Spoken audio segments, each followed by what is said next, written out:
juga kalau masuk pengadilan ya. Kalau masuk saksa demikian juga. The New Star, information and entertainment. Saya ceritakan dulu, kronologisnya adalah kenapa saya dan Bian ikut di dalamnya. Pemilik dari tanah dan tambang batubara di Jambi itu adalah Herman Tisna, sahabat kami lama, puluhan tahun. Kemudian kami diajak untuk bergabung di PT BBI.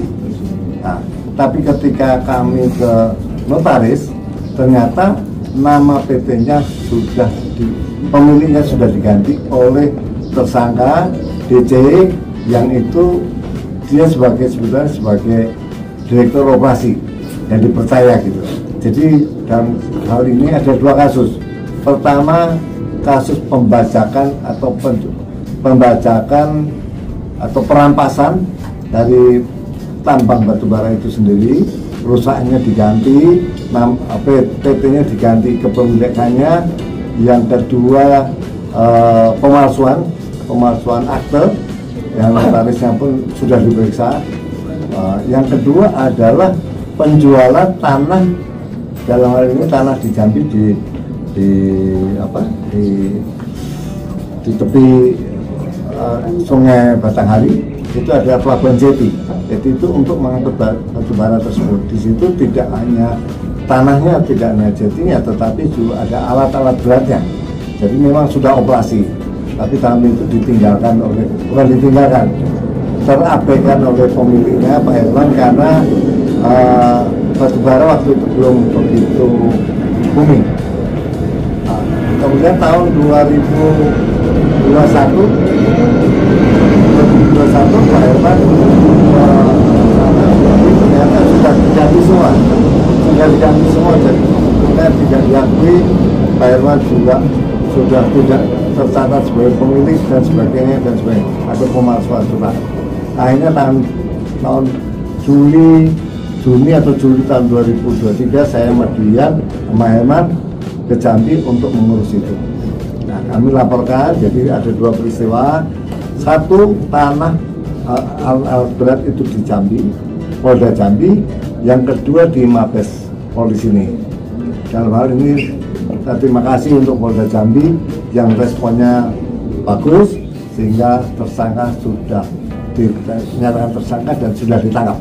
Nah, kami harapkan juga Mabes Polri di sini mudah-mudahan segera juga memproses perkara ini. Jadi ada dua perkara. Demikian. Terima kasih. Udah banyak banget. Kalau ya, saya angka-angkanya tidak pasti. Mungkin nanti saya bisa cek lagi. Tapi kalau udah ratusan ribu yang keluar dari situ kan berarti udah puluhan miliar. Bukan saya yang dirugikan, tapi Pak Hermannya yang dirugikan. Dan tanahnya itu juga miliaran. Tanahnya itu 1,9 hektar di pelabuhan. Itu Sungai ya, di Sungai Batanghari. Alat-alat beratnya. Jadi kerugian luar biasa. Tidak hanya itu, tapi perampasan PT-nya itu sendiri sehingga yang punya nggak bisa jualan. Sampai hari ini nggak bisa jualan karena menyangkut modinya, RKAP-nya, menyangkut pajaknya, menyangkut semua hal. Itu. Ya, ini kan kita berhadapan dengan mafia tambang yang sebetulnya ketika itu pemerintah komitmen untuk memberantasnya. Nah, mudah-mudahan ini bisa cepat selesai, bisa dinyatakan siapa yang salah, kembali ya kepemilikannya kembali pada yang berhak gitu. Tapi mudah-mudahan ini segera selesai. Sebetulnya kan mau, tapi kan kemudian nggak bisa, bermasalah. Justru itu ketika kita mau masuk di dalamnya, kemudian kita baru tahu kalau itu bermasalah. Ini selalu problem kita, problem seluruh tambang di Indonesia. Mafia, kalau kita berhadapan dengan mafia seperti itu, jadi selalu mereka itu begitu licin dan punya modus-modus tertentu. Misalnya kita laporkan, dia laporkan balik. Jadi ketika itu kenapa juga kita ikut? Karena dia juga menuduh saya dan Julian ikut terlibat penipuan tambang itu, gitu lah. Jadi kami yang dilaporkan balik. Gitu. Tapi Tapi Om sebenarnya itu hanya pure untuk membantu Pak Herman ini kan? Oh iya, karena ya kan kita mau bergabung di dalam PT tersebut. Om, kami ada indikasi juga pelaku itu sempat melarikan diri, itu benar nggak sih? Oh iya, udah berkali-kali. Jadi memang ini luar biasa. Orang ini di DC ini luar biasa ini. Dan ketika kami berdua ke Jambi itu banyak ketemu orang yang ngomong sama kami mereka ditipu puluhan miliar. Jadi korban daripada memang ini modusnya begitu. DC ini. Ya, residivis loh. Mabes ini juga mengatakan itu residivis karena selalu modusnya seperti itu. Dan memang ini kayak belut sekali, emang licin. Belum pakai minyak. Baru pakai minyak. Mereka udah manggil dari Polda maupun Mabes yang saya dengar. Mereka udah manggil DC ini. Dan mereka sempat datang, DC ini sempat datang, diperiksa, tapi nggak tahu. Begitu besoknya lagi, ada pemanggilan lagi, dia nggak datang. Udah kabur. Berkali-kali Dan seperti itu, terulang seperti itu. Sehingga makan waktu, berapa? 2 tahun lebih. 2 tahun lebih ini kita makan waktu. Gitu. Dan untuk kali ini, tertangkap, tapi baru masalah pelabuhan. Yang kami harapkan juga Mabes Polri juga melihat kasus ini juga segera menindaklanjuti laporan kami sehingga sebagai ditetapkan lagi sebagai tersangka dan kemudian mungkin kalau setelah kasus sana bisa ditarik ke Mabes ini. Saya kira semuanya sudah, saya kira ya, cuman ada tanda terimanya, ada bukti transferan, dan dia sudah mengakui. Dan DC ini mengakui bahwa ada rekamannya, ada WA-nya bahwa minta maaf, Bapak sudah saya anggap Bapak sendiri, saya sebagai anak nakal mau mengembalikan. Tolong jangan diproses secara umum. Ada WA-nya nanti bisa kita share. Seperti sih, saya sendiri belum pernah ketemu DJ. Ya, ininya kalau ikut, nantinya dapat rezekinya, ketiban rezekinya gitu ya. Apalagi sebelah saya ini kan. Kita lihat tampaknya suatu yang menggiurkan. Saya nggak tahu secara hukum, saya nggak bukan ahli hukum, tapi yang kita harapkan yang sepadan aja.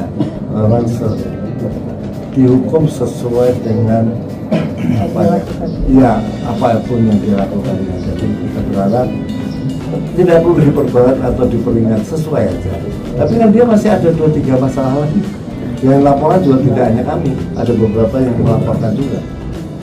Nanti kan akan terungkap setelah ini kasus ini diungkap, akan pasti kami yakin akan ada laporan-laporan lain. Terdakwa tidak bisa main belakang. Kami harapan itu. Sehingga ya diproses secara hukum lah. Kami percaya teman-teman Polda Jambi sangat konsen, sangat profesional menangani. Juga Mabes Polri Jakarta. Dan juga kalau masuk pengadilan ya. Kalau masuk saksa demikian juga, hakim demikian, selama di teman-teman pers mengawal ini, saya percaya ini semua akan berjalan dengan baik. Maunya sebegitu. Iya, tapi kayaknya kalau susah ya. Susah kalau uang kembali. Minimal ya, perusahaannya dikembalikan.